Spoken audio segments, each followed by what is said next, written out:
G'day mate, 40 here. Just got off the plane here in Sydney, and it's kind of interesting going through customs and not being treated like a suspect, not being treated like the enemy. That's the wonderful thing about returning to a coherent, cohesive country like Australia, that as a citizen you're not automatically treated with suspicion like you're the enemy by your government. Australians by and large think that the government's on their side. Kind of a nice thing. So we're here at Coogee Beach. So plane arrived about 7:30 this morning. Made my way through customs in about half an hour. Perfectly pleasant experience. Then rode public transport, rode the bus here to Coogee. And did you know that even white people are able to drive buses?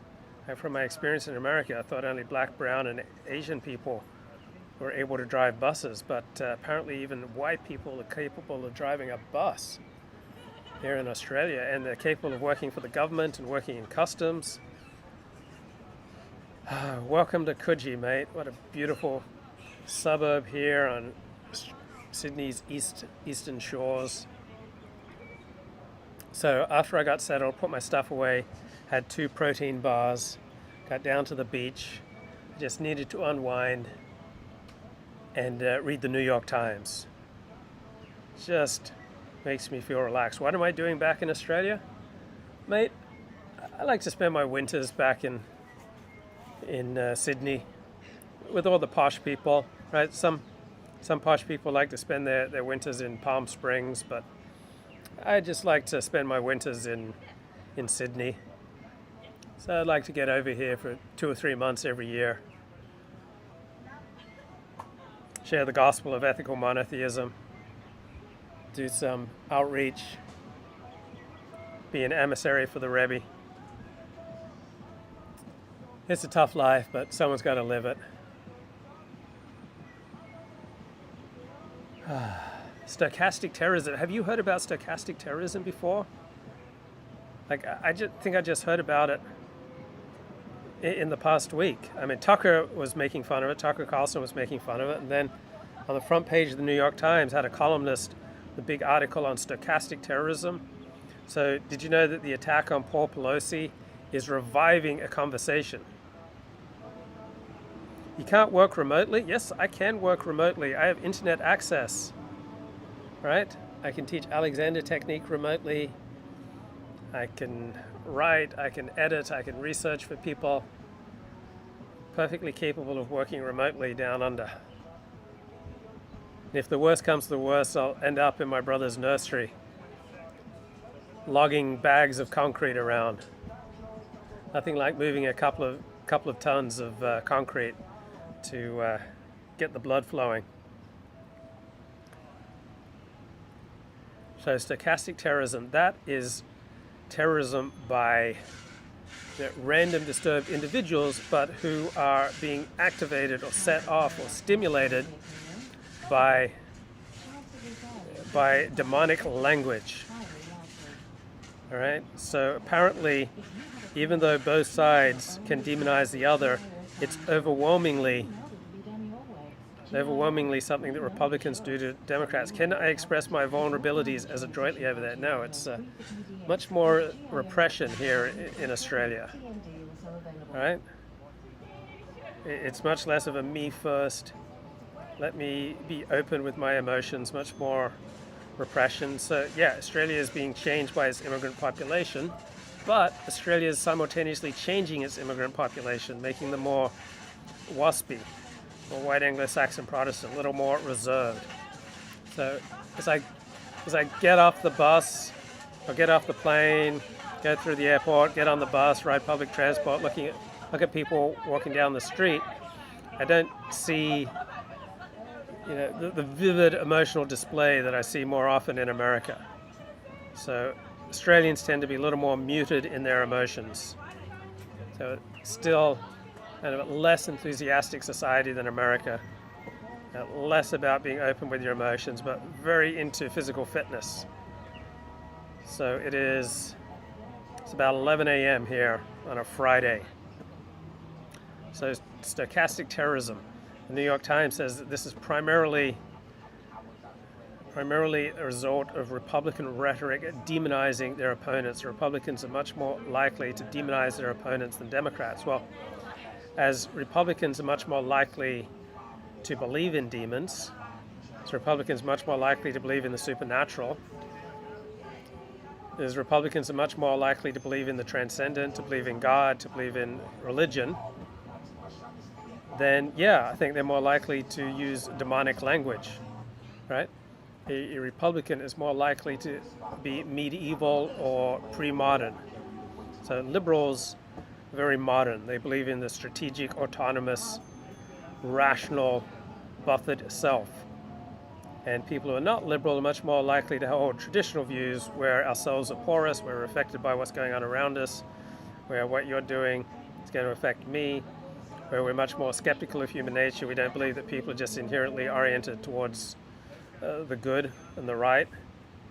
So people on the left think that human nature tends towards the good.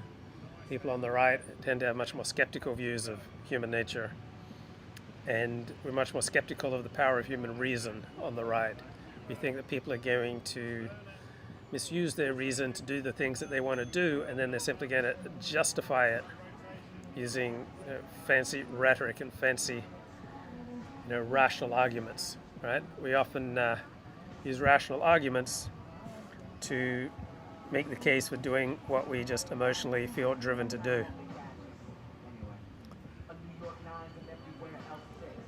So, yeah, I bet Republicans are more likely to demonize their opponents, just as people who believe that you can choose your sex, right? They're more likely to believe in transgender language and that orientation.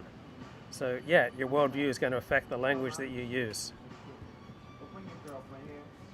In the final analysis, people don't get murdered because of rhetoric, because of language.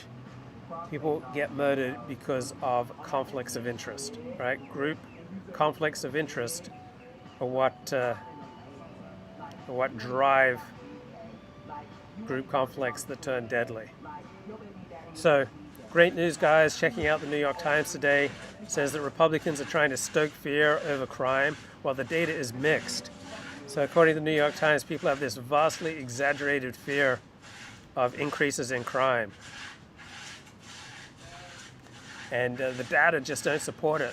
So all these people think that crime's getting worse and worse, but come on, guys, you got to listen to the data. All right? You got to listen to the data.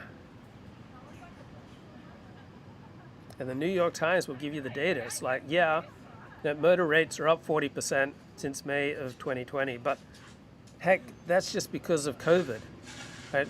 It's not because of the anti-police reaction driven by our elites in the media and academia and politics, mainly on the left side of the political spectrum, which discourage police from doing their job, right? That's not the reason why we have this massive upsurge in homicide and grievous bodily harm, assaults, and other crimes. Also, many police departments are becoming much less rigorous about tracking crime. People have less incentive to make crime reports because the police are now experiencing less incentives to track down crime. So when the police have less incentives to report crime, when the police have less incentives to do their job, and when people have fewer incentives to report a crime, yeah, you're going to have a decrease in many reports of crime. So who are you going to believe, the data or your lying eyes? Now, there are areas where the data tends to be very accurate, and that's when it comes to dead bodies, because industrialized nations, first world nations, they tend to take death pretty seriously, right? So when it comes to murder, that's where you get the most accurate crime statistics. Pretty much every other crime aside from murder is much less accurate. But it's kind of amusing to see all these stories in the New York Times, other elite media, about how people are overreacting to the crime problem. The Republicans are just seizing on it to try to win elections but it's not rooted in data, guys. Right? Your growing concern about crime is not rooted in data. I see crimes every day. I'm a white man. I'm not getting involved in that kind of thing. I don't want to even give the appearance of impropriety. Okay, so I was hanging out at the airport. I just made this trip on the spur of a moment. So Wednesday morning, said, I want to go to Australia for a few months. So I booked a flight, took off Wednesday night at 10:30. When I was sitting in the airport at LAX, started talking to this Australian couple here from Sydney, and they were visiting a child in Los Angeles. And when they were fueling up their car in one of the more diverse, beautiful parts of South Central East LA, they saw a man just assaulting a woman. They just punching her. And they froze because they'd been told, don't interfere. See, if that took place in Australia, people would step up, they would interfere. So you may think, oh, Australia's got these low crime rates, that's wonderful.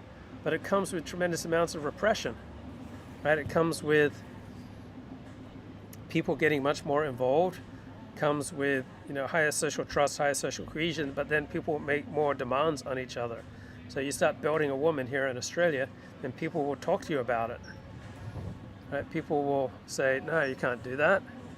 People will be much more likely to call the police. But this couple said they went inside the gas station and said, hey, there's this man assaulting a woman. And the Latino gas station attendant just didn't want to do anything. He says it's best not to get involved. So all these people were watching a man repeatedly punch a woman very hard, and they just didn't want to do anything about it. They just didn't want to get involved, right? They'd been educated, you don't get involved. So in Australia, people are much more likely to get involved. They'll call the police, and they'll make demands on each other. Say, hey, mate, that's not right. You can't attack a woman like that. So the high trust, high cohesion country, right, comes with a price. In China, they don't get involved either. They just stand by and watch, because if you get involved, you have a risk of liability. Same in the US, blaming the uninvolved would surprise me is the next step of clown world. But why do people stop getting involved? Because it's too dangerous, right? You change the incentives, you change the level of social trust and social cohesion, how much people get involved.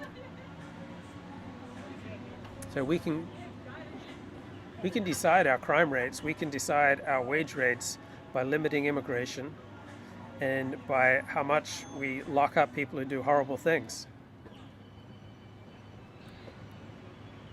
Right? We lock up super predators, the 1% of the population that does much of the crime, then you have much lower crime rates. Right? If you limit immigration so that you can still form a socially cohesive society, you can have higher wage rates and you have more social trust, lower rates of crime, but then that comes with a price. People will make more, ask you for more. They'll ask you to report crime, they'll ask you to step up. They might even want to drink from your garden hose when they're thirsty. Right? You can drink from someone's garden hose when you're thirsty in Australia without being afraid of getting shot. So yeah, Sydney, one of the safest cities in the world, low crime rates, high social trust, high social cohesion. But think about the tremendous price to be paid in terms of repression, right? So there's virtually no public masturbation here in Australia. You don't see human feces smeared all over the sidewalks, all right? You just don't see the graffiti, you don't see the mariachi bands. So think about what you give up. Yeah, you have lower rates of crime, but you have much higher rates of repression. Think about all the great graffiti artistry and feces artistry that we're losing here in Australia because of high rates of Anglo-Saxon repression.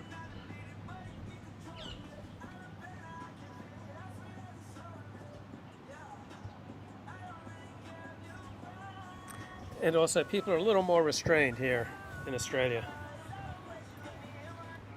Right? They're not as me first, they're not as self-expressive. and not, oh, I just got to follow my bliss, I just got to do my own thing. Like, people much more concerned about their mates, much more concerned about their relationships with other people, much more concerned about their connections, much more concerned about their standing in society, kind of less of a me-first society. Not nearly as many fare jumpers. Like, got on the bus, and quite different from riding the bus in LA, New York City, Washington D.C., Chicago, where apparently there are privileged groups of people who don't have to pay the fare. But there aren't apparently whole groups of people marked out by the will of heaven here in Australia who don't feel obliged to pay the fare. Almost everybody seems to pay the fare. And they can even leave baggies out for people to pick up after their dogs, because the baggies don't get stolen. You can have nice things. Like, look out at this park. There's no trash. There's no graffiti. They have these beautiful public spaces, clean public restrooms, clean beaches. It's safe. You can go anywhere in Sydney anytime.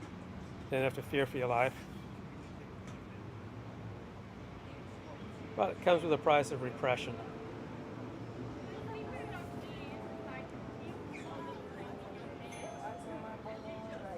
Also, the kids here wear public uniforms, school uniforms.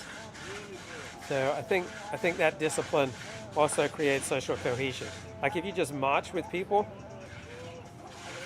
then that feels a bond. You create a bond if you just simply march with people. The people in Australia comment on my accent. Yeah, they say it doesn't sound American, but it doesn't sound Australian either. It's kind of in between. But being back in Aussie gets my Aussie accent starting to rev up again.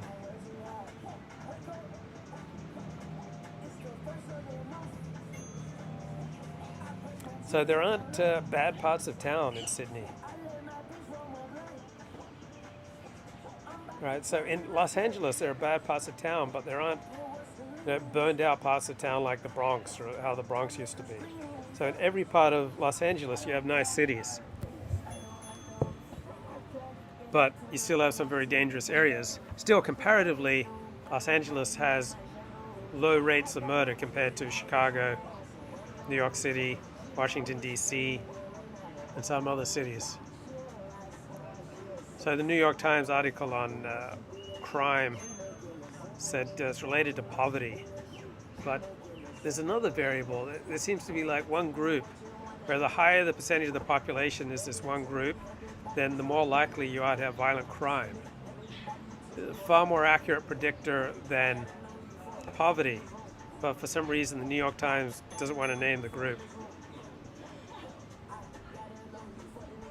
But I'm missing LA diversity. I got to be honest. We don't have the talented 10th here, disrupting the public square, making us rethink our white privilege. Where's the blaring mariachi music? Creative acts of graffiti and masturbation and feces smearing. Get on public transport and it smells nice. It smells just fine. Infrastructure smells fine. Parks are clean. Kind of miss the edge of the big city. Graffitis, yeah. That's what you give up when you have low crime, high repression. You give up all that free smearing. Missing the adrenaline rush from almost getting robbed or killed by diverse cultured youth. Yeah, it's so much more exciting, bro. But Australia still sends many of its most ambitious young people to America. So if you want to be a great architect, great movie director, great actor, a great musician, people still come to America to make it, just so calm here in Australia. So I still see people with masks, particularly in the airport and on public transport, mainly Asians, but seem like about a third of the people on public transport and in the airport wearing masks. On the flight, about a third to a half of the flight is still wearing masks. So it seems like Asians more likely to wear masks than whites, and whites more likely to wear masks than some other people's. Seems to correlate with driving and crime rates generally. So Asians, East Asians, tend to have about the lowest crime rates. They tend to conduct themselves more carefully with academics, with career, with earning, with family formation, with sexual choices, and part of their being careful is much more likely to wear a mask. I would move to Sydney if I could afford to live in a nice white area and forced to live in small town North South Wales, but it's almost 100% white. Yeah, Australia is still about 85% white and about 15% Asian, and about 0.5% Aborigine.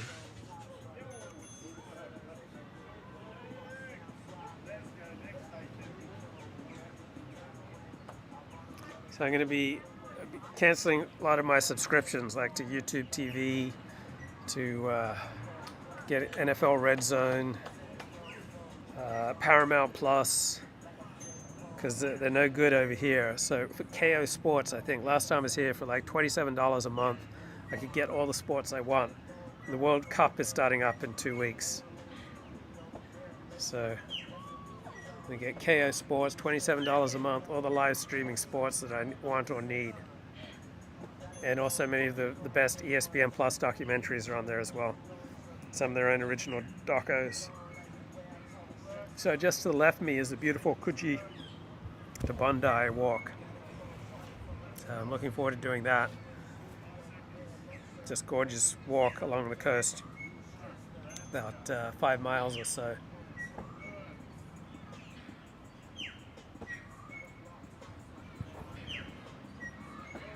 Bye-bye.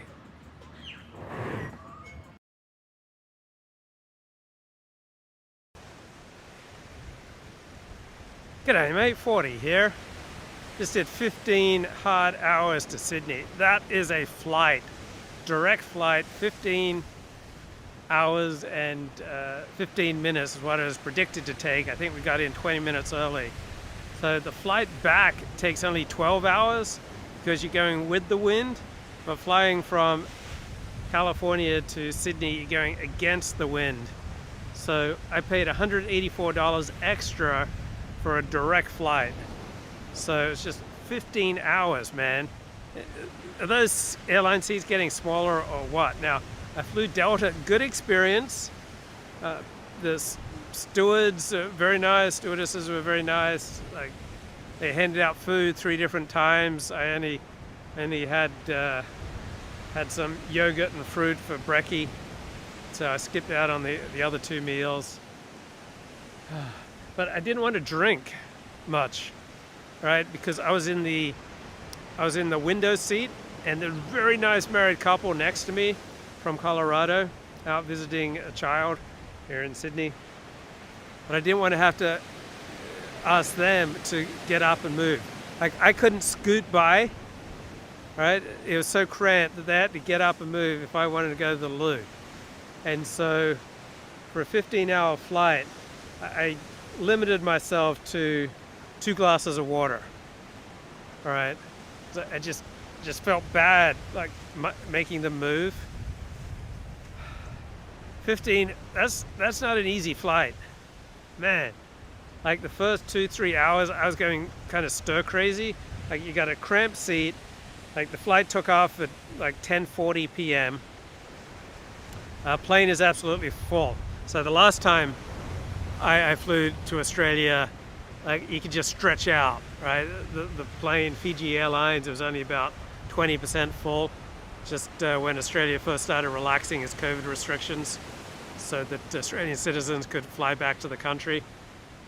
So that was sweet, flying on a plane about 20% full so you can just have a whole row to yourself, stretch out. That was idyllic. But this flight, pretty much every seat was taken. And I ended up spending just over $2,000 because I was willing to spend $184 to fly direct. So would you spend $184 to save 10 hours of layover time? So like a 6-hour layover, and then you have to fly a bit out of your way. So it adds about 8, 10, 20 hours to your flight. So the cheapest flight there was a 19.5-hour layover in Indonesia. So the flight would have ended up being about 42 hours. Like, no thank you. I'm willing to spend $184 to save 10 hours on a flight, certainly 20 hours on a flight. So I've just turned into a reckless big spender. Last time I flew to Australia, return, it was like $1,200. But this time around, I think the flight from LAX to Sydney was about $1,300, and then the flight from Sydney to LAX back was about $700. But not easy when every seat is taken. You don't like interrupting people to get up to use the loo. So I just let an audiobook run all night. Just kind of laid my head on a pillow against the window, and the seat in front of me was leaning back. I was like at the bulkhead or something. My seat would not lean back. So the seat in front of me was like leaning right back onto me. And I just closed my eyes, tried to tune into this audiobook on the English experience of World War II. A terrific book. I'll link it in the description. It's like the 4th time I've listened to it. So there are certain books, audiobooks, that I like to listen to that are moderately interesting, but they're not so exciting that they'll keep me up at night. So I think I was able to drift in and out of sleep. Then next morning had some coffee. So this is my first coffee in about 6 months. So that's how I'm able to still function. But I'm so sleep deprived and jangly from the coffee that I can't be bothered figuring out how to use my gimbal right now. So I should be giving you a nice smooth gimbal tilt and zoom, but I can't be bothered right now. I just don't have enough brain cells. And 15 hours, so first few hours was tough. And then I became conscious around 6 a.m. California time. My YouTube feed sometimes puts up a vid by 40 about getting cheap airline tickets 10, 15 years ago. So yeah, back in 2007, I'd stopped writing on the porn industry, and so I was trying to figure out a new way to make money. So I tried a bunch of topics just to like talk to the camera about all sorts of different topics, kind of based on this software program I'd built, which predicted how much you could make from AdSense on different topics. So I did a whole bunch of topics, and how to get cheap airline tickets. I think that was the highest rating of my experimental, YouTube videos. And I think I ended up making, I don't know, $300 or $400 on that video, which probably took about an hour's work. Then I made a bunch of videos on how to refinance your mortgage. They did not pay off, surprisingly. So yeah, I tried a bunch of things to make money online. I spent $10,000 on how to make money online in 2007 and 2008. And the direct payoff for that investment was probably about $2,500. So I spent $10,000 to directly make about $2,500. But then I was able to make a deal from it that paid off about $80,000. So it was indirect, but as a result of the things I learned from buying $10,000 worth of programs on how to make money online, I was able to keep my head above water from February 2010 until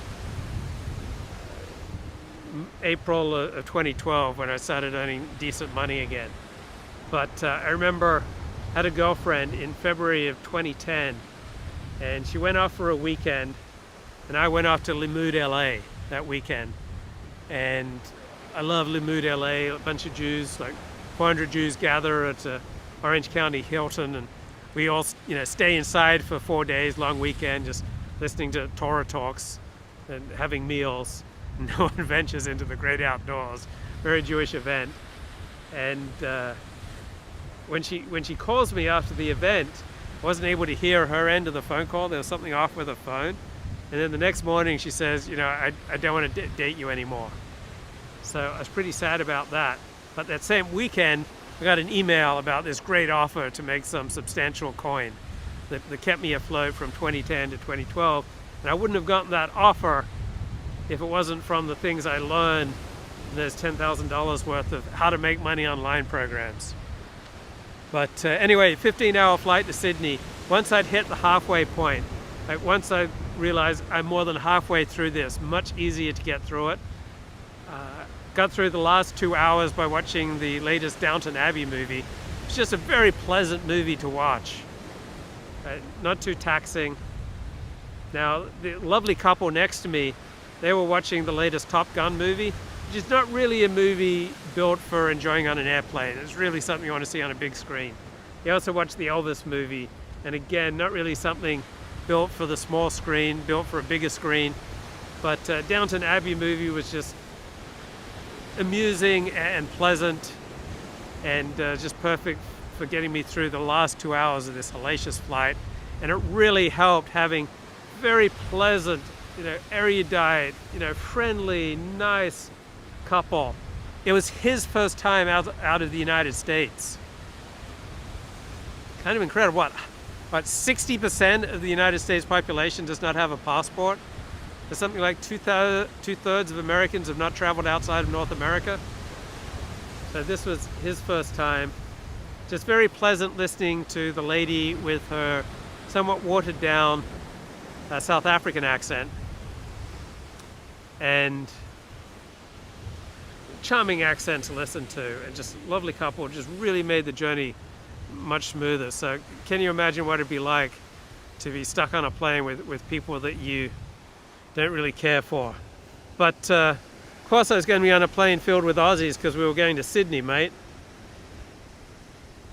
So audiobooks, that's how I got through the flight. Mainly I listened to about 14 hours of an audiobook on England's experience in World War II. And I have the decline and fall of the Roman Empire out of my audiobooks. So there are about 80 hours of high quality content there. It was overnight, so I get on the plane at 10 o'clock. So normally I go to bed at 10 o'clock. I usually listen to, watch like an episode or two of Cheers before I go to bed.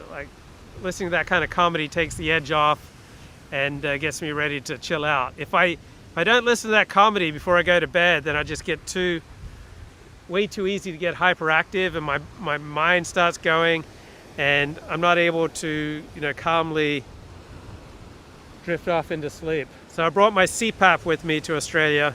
First time I've traveled with my CPAP. I felt like my backpack weighed about 50, 60 pounds. So I didn't check any baggage. I just lugged it onto the plane, then lugged it to the bus, and lugged it from the bus to where I'm staying. That's my workout. Now I'm just looking for some pull-up bars. Haven't done any pull-ups. Need to do some pull-ups and push-ups today before Shabbos. Wonder if I'll score a good Shabbos invite. So you're looking out towards Bondi. Duvid! Blessings to Duvid. So I've reached out to Jim Bowden, but haven't heard back from Jim Bowden yet. It's my Aussie mate, regular in the chat, generous supporter of the show, based in Sydney. Took me all around Sydney last time I was here. So Bondi is just off in that direction, and that's the center of Jewish life. So Jews live on the eastern suburbs here by the ocean. Most affluent areas of Sydney tend to be the Jewish areas. So Bondi is about 7 miles in that direction. So about 20,000 Jews live in and around Bondi. Probably got about a dozen Orthodox synagogues. That's the burning center of Orthodox Jewish life in Sydney. So Sydney, much more secular Jewishly than Melbourne. So you want Judaism in Australia, you need to go to Melbourne. So much more traditional in Melbourne. So Sydney Jews tend to be much more secular. You can go to an Orthodox shul here, and the only person who will be Shomer Shabbat will be the rabbi and the chazan, and they're paid to be Shomer Shabbat. So professional Jews often are Shomer Shabbat. Now, they'd probably be, I'm sure they'd be Shomer Shabbat anyway, but certainly that adds a whole new layer of incentive. But you can go to many an Orthodox shul in and around Sydney, and pretty much nobody but the professional Jews are Shomer Shabbat, meaning fully observant of the Sabbath. But they retain a Jewish identity. There's a tremendous, community sense. Like, not a lot of machlokas, controversy, schism, tearing people apart in Sydney. It's a pretty calm Jewish community. So Jews tend to be challenging people, sometimes difficult people, often, splitting off, forming their own synagogues. But things are pretty calm in Sydney Jewish life. There aren't a lot of reckless schisms and needless hatred. Not a lot of sinat chanam, needless hatred here in Sydney. So we're looking out there. That's the Coogee Beach, where I made my earlier video. Going to write another book during my hiatus. I'm not sure. That's a lot of work. But I do plan to do some journaling, which may lead to blog posts. Now, those cliffs that you're seeing, the only time I heard police sirens when I was in Sydney a year ago, when a young man, I think, trying to take a selfie on those cliffs, like directly middle of the screen, right? He slipped over the edge and fell 30 feet to his death. And he did it right in front of his girlfriend. So he was a teenage boy, fell. Jim Bowden! No, mate, haven't checked my email. Oh, give me your number, mate. I'm not sure if I still have it, but definitely want to catch up with you. Great to see you, mate. Thanks for being such a big supporter of the show and for your generous hospitality. And maybe you can set me up with a mango or two, Mango Jim. I really need some mangoes. I came to Sydney, mate, to eat mangoes, to watch World Cup soccer, watch some cricket, right, watch the T20 World Series of cricket, eat more mangoes, maybe some tomato and cheese sandwiches with just a pinch of pepper and salt. Yeah, kosher vegan chicken and waffle stream with Jim Bowden. I think it's my favorite Dill citizen. Oh, mate, this is the life, right? I think this is the life for me. 40 needs 3 months a year in Beverly Hills and 3 months a year in Bondi. Right? I think this is the right ratio for me.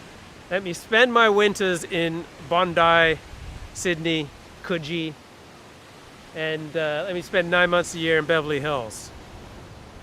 Right? There's more concentrated, intense Yiddishkeit in Los Angeles. There's more Orthodox Judaism in Los Angeles. And but just the quality of life. I mean, just feel the relaxation, the high trust, the high social cohesion, the absence of anti-social groups. Everybody expected to obey the law, to be good citizens here in Australia. You get to have nice things here in Australia. Public spaces are clean. Just like let go of all this unnecessary attention. I got a friend who used to write a blog about the hard time she has sleeping. But guess what? Once she left LA, she moved to Europe, started sleeping a lot better. So any needless tension that you carry around, right, can negatively affect your sleep. I don't know if you struggle with sleep, but I certainly have. But the more at ease I can be with myself, the better I sleep, and more at ease I am in my environment, right? More at ease I am with my community. Look at those beautiful butterflies. And the more at ease I'm likely to be in myself, the better I can sleep. Oh, mate, you offered to pick me up from the airport. You had not responded. No, mate, I didn't. I checked my email when I landed. There was nothing there from you. So I'll check it again, Jim Bowden. Well, we got to get together. Cheers, mate. Bye-bye.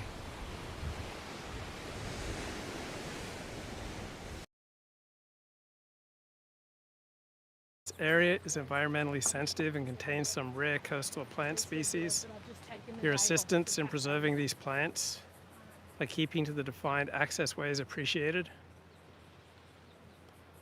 I think that I'm an environmentally sensitive species, mate.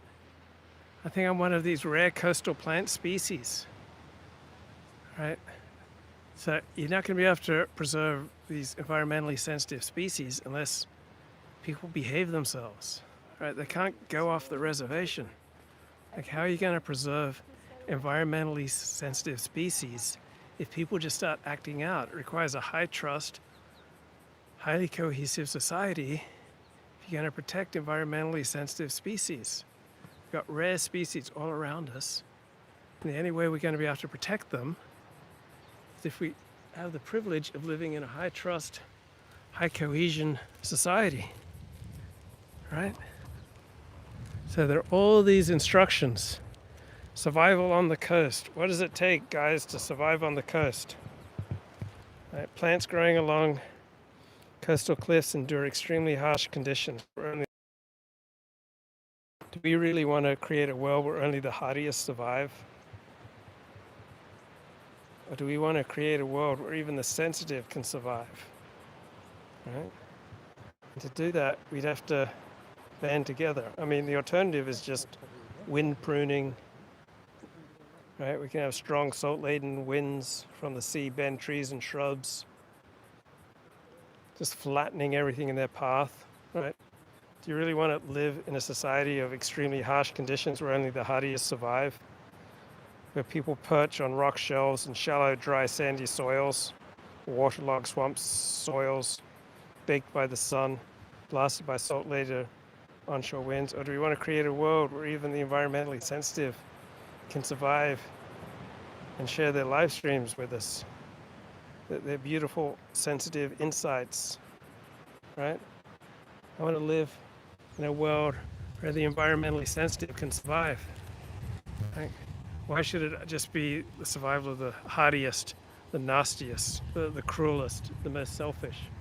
Right? We can have a world where sensitive creatures, sensitive species survive. Right? We can choose that.